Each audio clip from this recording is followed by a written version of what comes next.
नमस्कार। दिवाली के तीसरे दिन भाई दूज का त्योहार मनाया जाता है।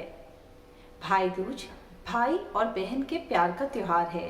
बहनें भाइयों को घर बुलाती हैं, उन्हें टीका लगाती हैं और उनके लंबी आयु की प्रार्थना करती हैं। भाई दूज से जुड़ी बहुत सारी कहानियां हैं।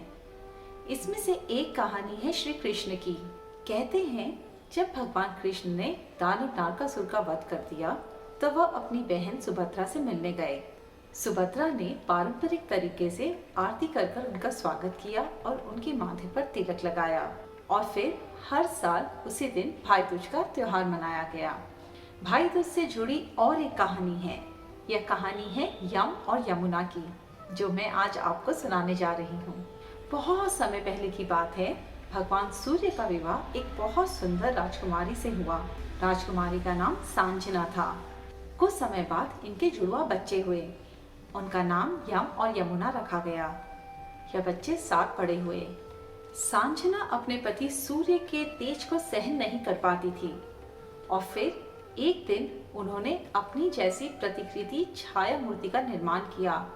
उन्हें अपनी जगह रखकर वह पृथ्वी लौट गईं। छाया को यम और यमुना से कोई लगाव नहीं था। वह उनके प्रति बड़ी निर्दयी थी। और जब कुछ समय बाद उनके खुद के बच्चे हुए तो सूर्य भगवान को बोलकर छाया ने यम और यमुना को स्वर्ग से बाहर निकाल दिया।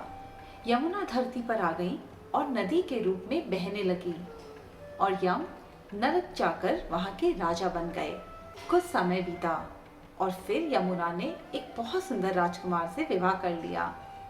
वह बड़ी सुखी थी, पर उन्हें अपने भाई यम की बहुत याद आती थी और वहां नरक में यम भी अपनी बहन को बहुत याद करते थे। और फिर एक दिन यम ने यमुना से मिलने का निश्चय किया। अपने भाई की यात्रा की खबर सुनकर यमुना बहुत खुश हुई। उन्होंने अपने भाई के लिए शानदार दावत तैयार की। दिवाली 2 दिन पहले ही थी तो उनका घर सजा हुआ ही था। और जब यम यमुना के घर पहुंचे, भाई बहन एक दूसरे को देख के बेहद खुश हुए।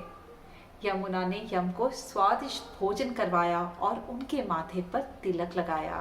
जब यम के नरक लौटने का समय आया तो यम ने यमुना से कहा, प्रिय बहन, तुमने मेरा इतने अच्छे से स्वागत किया, पर मैं तुम्हारे लिए कोई उपहार नहीं लाया। मैं चाहता हूँ तुम मुझसे कुछ मांगो।